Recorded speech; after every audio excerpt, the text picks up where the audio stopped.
Good morning, IT Bearcats. This is your academic advisor, Justin Gibson. For those who I haven't met, but for those of you who I know, it's good to see you again. So your first question probably is, why am I saying Justin's face on this video?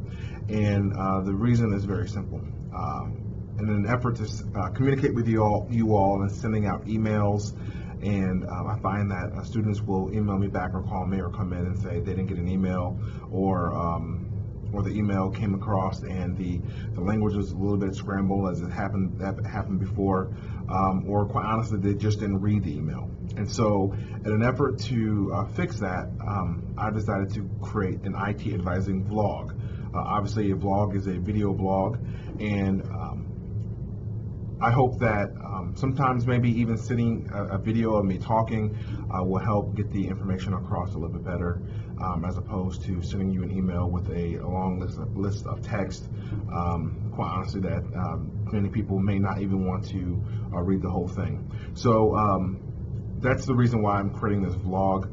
This is not going to be an everyday or every week thing. I'm going to do it as the need arises, and hopefully you'll find great value in it and spend just a few minutes just watching the video and seeing what updates the program or CECH or UC as a whole has for you.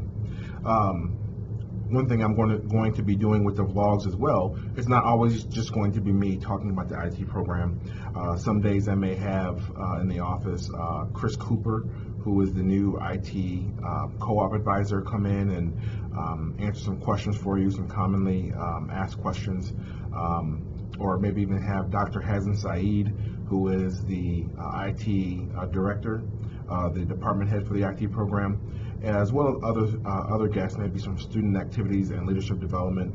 Or if you have any idea of someone that you would like to meet through the vlog and answer some questions, we can always do that as well.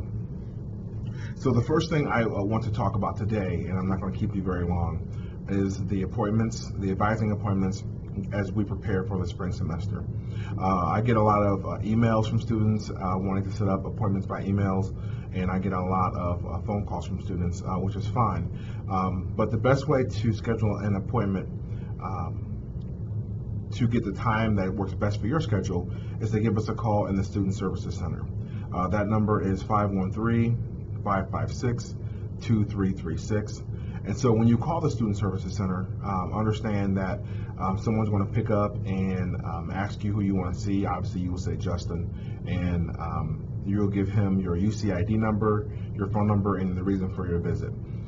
He'll typically schedule for a half-hour appointment, although it's rare appointments last full 30 minutes, but he'll schedule you for a full half-hour appointment based on your availability. One thing to keep in mind is I do work late one night a week on Thursdays, and I take appointments from 11 a.m. to 6:30 p.m. on Thursdays. So if you have, if you're co-oping and you'd still like to come in, but you obviously can't maybe get off work until 5 o'clock, and you still have the opportunity to come in and meet with me. So again, that number is 513-556-2336. So if you want to pause this video for a second to put that in your phone, that way you always have a way to access and getting in touch with me. If you do call and no one picks up or goes straight to voicemail, that's fine. Make sure you leave a message, and when you leave a message, leave your name and your phone number, and someone will call you back.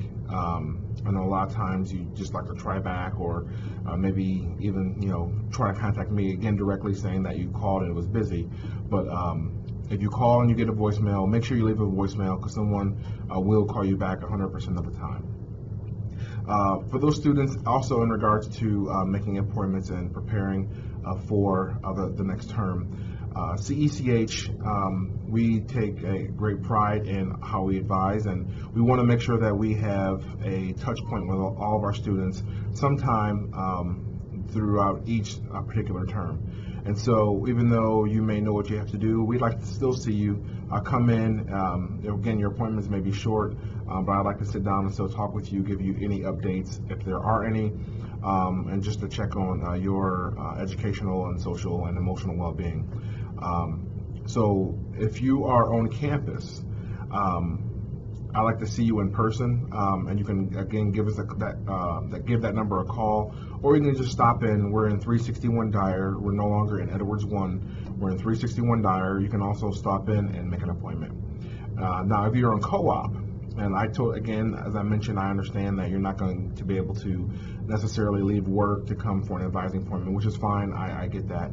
And so what I've allowed the co-op students to do is to make phone appointments. So if you are on co-op, you can still call the 556-2336 number and set up a time for a phone appointment.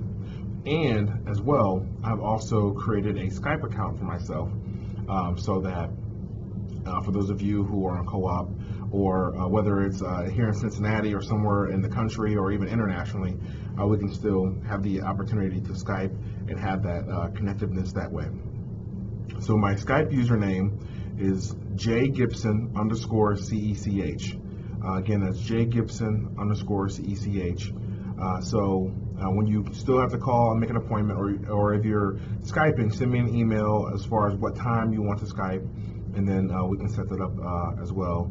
That'd be very easy. One thing I don't want to do is for students to email me and say, hey Justin, can you send me the list of classes I need for the spring? It's not the true nature of how we want to advise, as far as just telling you what classes that you need to take. We take a holistic approach into looking at all of your needs in your academic career, and not just the classes that you need. So again, if you're on campus, schedule an appointment, come meet with me here in 361 Dyer, or if you're co-oping, you have the choice from either. If you can make it for an appointment, that's fine, but if not, we can have a phone appointment or we can Skype. Next, I want to talk about some upcoming important dates. The glaring one that is coming up is November 2nd, which is the last day to withdraw from the classes. So if you know you're not performing well in a particular class and you don't want it to be on your record, make sure that you withdraw from that course by November 2nd. Now, one thing as a housekeeping measure, before you withdraw from any class, make sure you always first connect with the professor for the course. This can be because there could be something coming up in the form of extra credit or a way to make up some work so that you don't have to pay for a class and withdraw it just to pay for it again later on. So make sure you talk with your professor before withdrawing. And also, this can happen, students withdraw from classes and a professor can still give you a failing grade. So make sure you gain agreement with your professor before you decide to withdraw from a course. Another important date is November 12th, Veterans Day.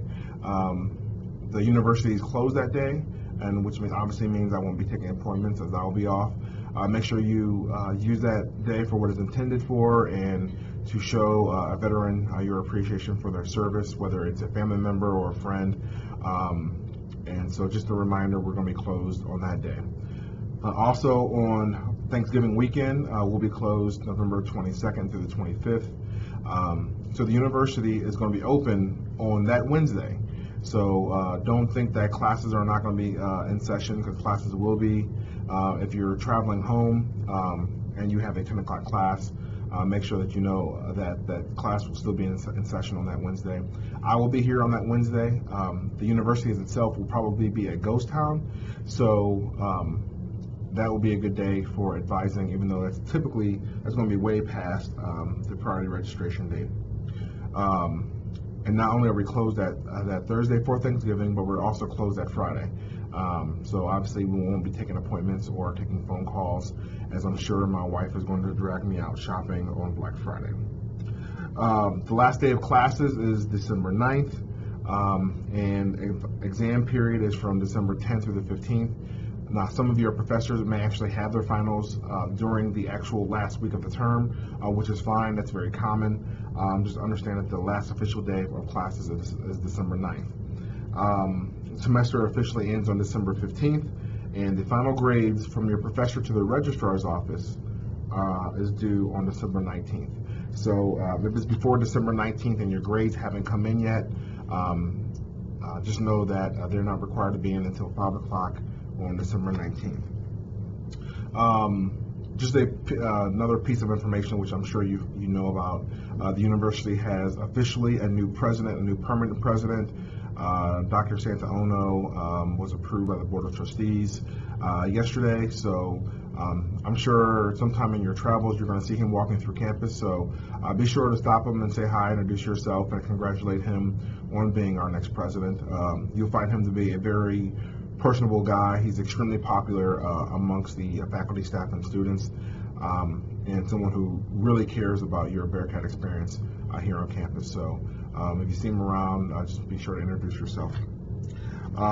Lastly, I think being the season, just make sure that on November 6th you all get out to vote. Many of you, this will be your first time to vote, but for all of you, it's going to be a very important vote. Because you are going to be, you are obviously college students, so there's a lot at stake for you as well as going into the future. So make sure you get out to vote on November 6th. If you are a Cincinnati resident, make sure you know where your polling location is, because I'm pretty sure all of the polling sites are going to be pretty busy on that day. If you are not a Cincinnati resident and living off campus or in the residence hall, hopefully by now you made arrangements to do your absentee balloting. So I think that is it for me. If you have any further questions, obviously you can send me an email. My email address is justin.gibson@uc.edu. Again, that is justin.gibson@uc.edu. If there's something that you want to see on a future vlog, if there's someone you'd like to see on a future vlog, please send me that feedback and I'll do my best to make sure it happens. Outside of that, I hope you all are having a very productive semester, and you're more than halfway through. And if you have any questions, let me know. If nothing else, go Bearcats, and I'll see you soon. Bye.